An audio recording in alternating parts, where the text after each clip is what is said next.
Welcome students, Rajesh classes की numerical analysis की class में आपका एक बार फिर से स्वागत है। आज की इस क्लास में हम linear difference equations with constant coefficients के सॉल्यूशन को स्टडी करेंगे।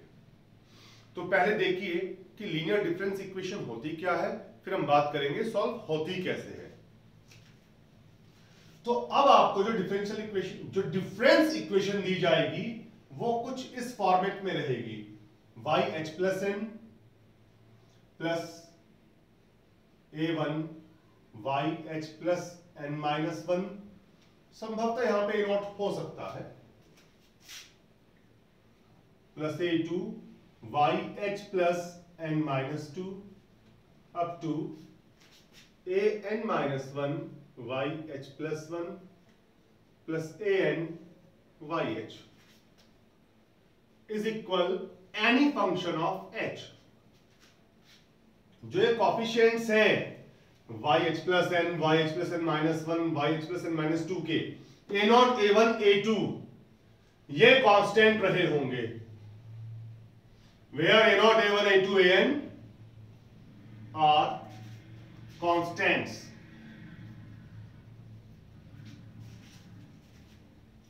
आपको इस डिफरेंस इक्वेशन को सॉल्व करना होगा। तो जैसे आपने लीनियर डिफरेंशियल इक्वेशन को सॉल्व किया था, कुछ वैसा ही पैटर्न लीनियर डिफरेंस इक्वेशन को सॉल्व करने के लिए यूज किया जाता है। तो इस इक्वेशन को सॉल्व करने के लिए सबसे पहले आप शिफ्ट ऑपरेटर E का इस्तेमाल करेंगे और सारे सफिक्स एक ही स्केल H पर ले आएंगे। यानी कि आप डिफरेंस इक्वेशन को इस फॉर्मेट में लिखोगे, a0 e to the power n YH, a1 e to the power n minus 1 YH plus a2 e to the power n minus 2 YH, a n minus 1 shift operator E YH plus an YH is equal any function of H। अब आप इस पूरी equation से YH को right hand पे common ले लेंगे, तो कुछ इस फॉर्मेट में इक्वेशन आ जाएगी आपके पास, a0 e to the power n plus a1 e to the power n minus one plus a2 e to the power n minus two up to an minus one e plus an YH common is equal any function of H। यानी कहने का अर्थ यह है कि यहां पे capital E में जो कि शिफ्ट ऑपरेटर है एक इक्वेशन आ जाएगी। घबराइए मत, डिग्री 2 या 3 की ही रहती है, ज्यादा बड़ी इक्वेशन नहीं बनती। मैं इस इक्वेशन को फाई E कह रहा हूं, is equal any function of H।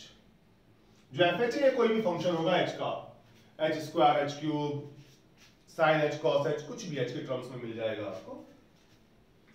अब इस linear difference equation with constant coefficient का सॉल्यूशन होता है YH इक्वल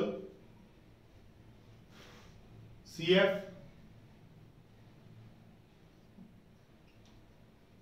प्लस PS। जो CF है इसे कहा जाता है कॉम्प्लीमेंट्री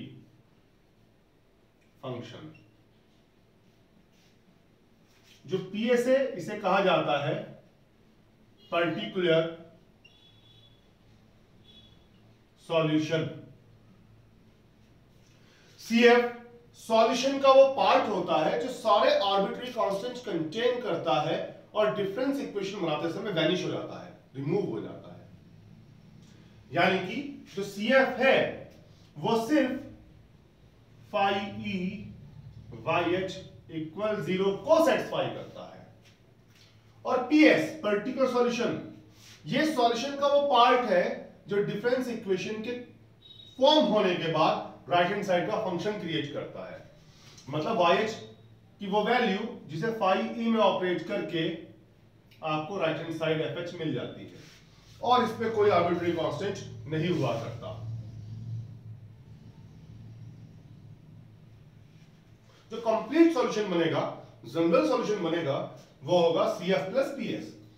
तो अब डिफरेंस इक्वेशन को सॉल्व करने के लिए हम CF कंप्यूट करेंगे और PS कंप्यूट करेंगे और सॉल्यूशन बन जाएगा CF प्लस PS। अब बात करते हैं कि CF और PS निकाले कैसे जा सकते हैं।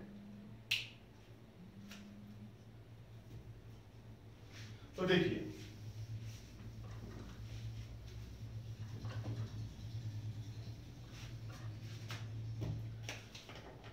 CF निकालने के लिए आप सबसे पहले तैयार करोगे ऑक्सिलरी इक्वेशन को। इसे हिंदी में सहायक समीकरण कहा जाता है, ऑक्सिलरी इक्वेशन। ऑक्सिलरी इक्वेशन होगी फाई ई, ये जो भी ई की टर्म्स में इक्वेशन है, इसमें हर उस जगह जहां पर ई है आप एक अननोन नंबर m यूज कर लेंगे और 0 के इक्वल पुट कर लेंगे। ऐसा करने पर m में एक इक्वेशन आ जाएगी, डिग्री 2 या 3 की ज्यादातर यही रहती है, जो भी बनेगी आप उस इक्वेशन को सॉल्व कर लेंगे। सॉल्व करने पर आपको m की वैल्यूज मिल जाएंगी, सपोज b1 b2 b3 इस प्रकार से। अब कुछ केसेस बनते हैं। Case first, if all roots are real and distinct, अगर ये सभी रूट्स रियल हो और अलग अलग आए, डिस्टिंक्ट आए, तो भैया तब CF रहा होगा कोई कांस्टेंट आर्बिट्ररी C1 और इस रूट की पावर h प्लस दूसरा कांस्टेंट सेकेंड रूट की power h plus another constant third root की power h and so on. अच्छा, अगर रूट रिपीटेड रहे हो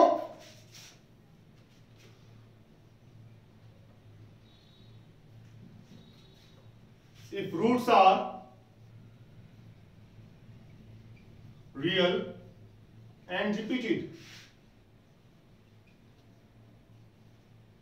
सपोज आपको रूट्स ये मिल गए m equal alpha beta, beta root repeat हो गया गामा, तो CF क्या होगा? जो रूट अकेला है उसका रूल तो अभी भी वही है, C1 अल्फा की पावर h। अगर बीटा एक बार आया होता तो क्या लेते? C2 बीटा की पावर h। लेकिन अगर बीटा रूट रिपीट हो गया तो आप C2 के स्थान पर C2 प्लस C3 h ले लेंगे, 1 डिग्री पॉलिनोमियल। अगर 3 बार रिपीट हुआ होता तो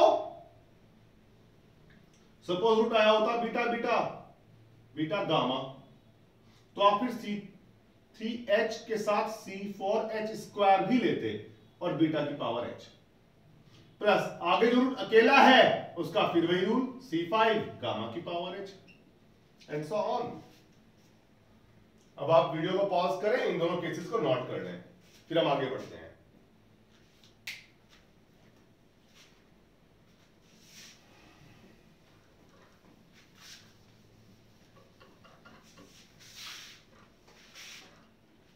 अब सपोज करें कि जो रूट्स हैं वो कॉम्प्लेक्स आ जाते हैं,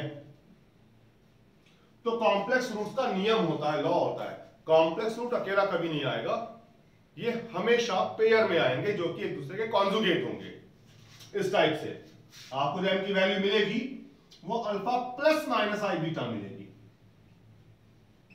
सपोज ये रूट आ गए, तो जो भी कॉम्प्लेक्स रूट है alpha plus minus i beta, इसे आप पोलर फॉर्म में कन्वर्ट कर लेंगे और r cos theta plus i sin theta plus minus i sin theta से कंपेयर करेंगे। r cos थीटा अल्फा हो जाएगा, r sin थीटा बीटा हो जाएगा। इनका स्क्वायर करके ऐड करेंगे, r की वैल्यू आपको मिल जाएगी root alpha square plus beta square.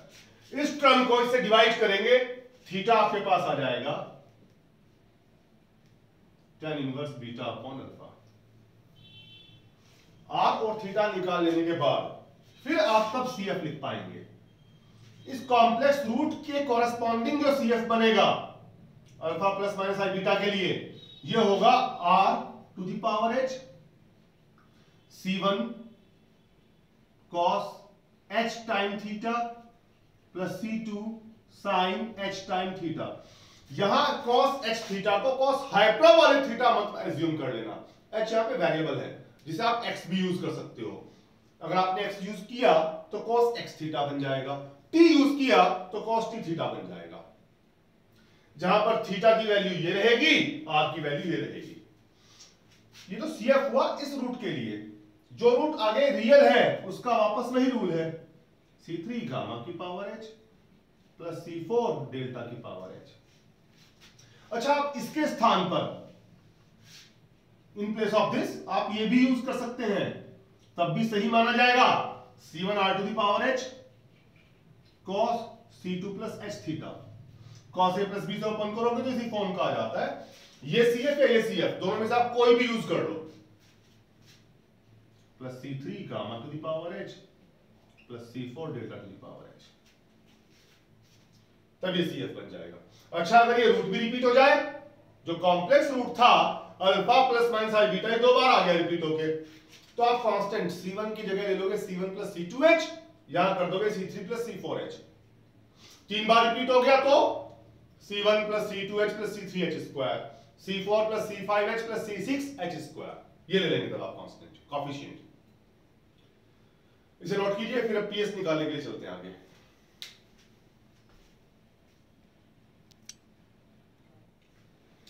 जी, अब बात करते हैं PS निकालने की।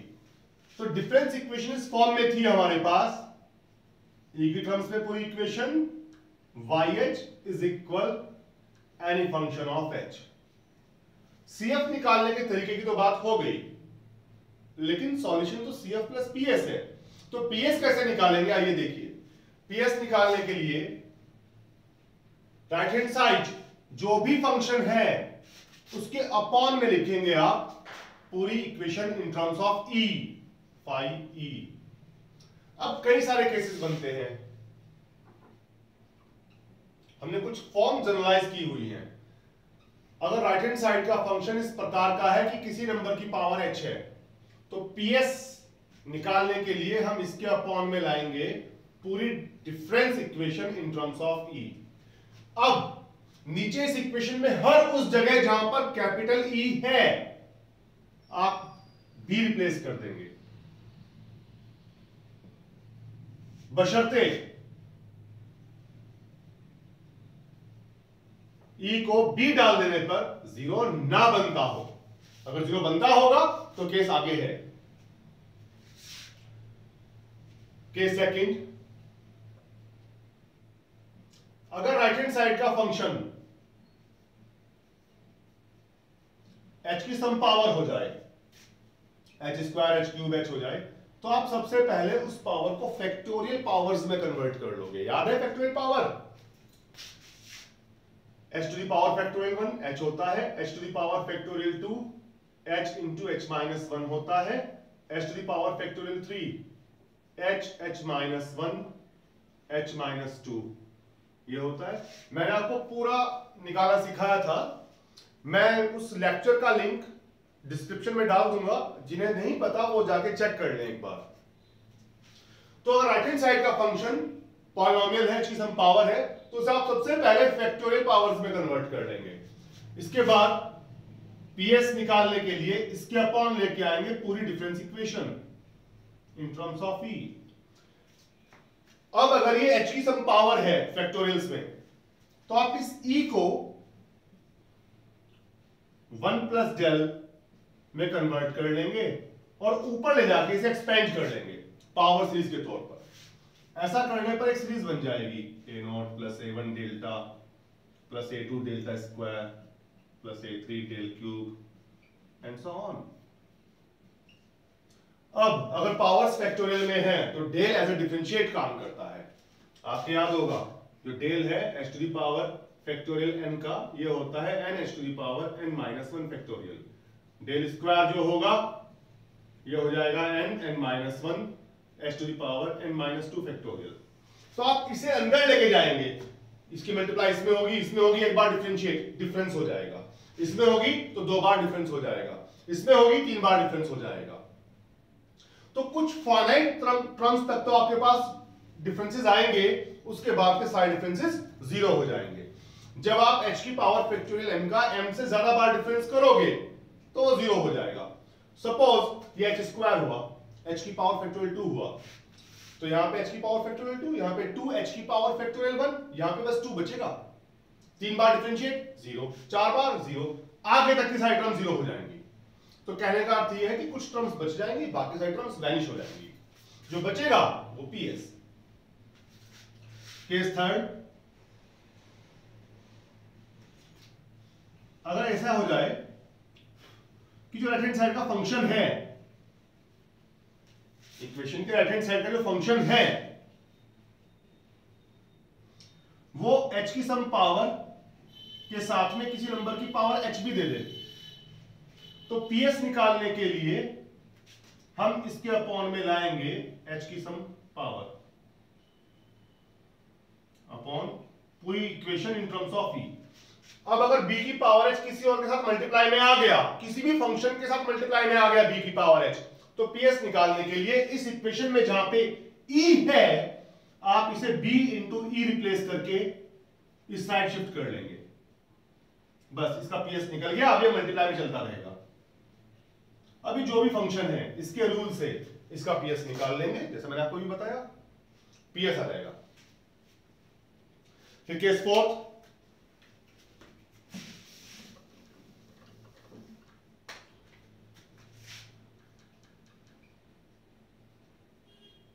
अगर राइट हैंड साइड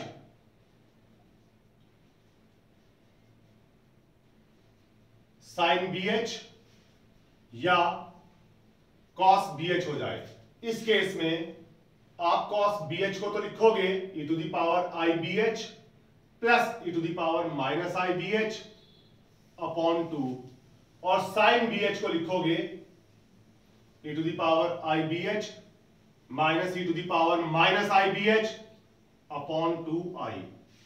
और PS निकालने के लिए इसके अपॉन लाओगे पूरी डिफरेंस इक्वेशन।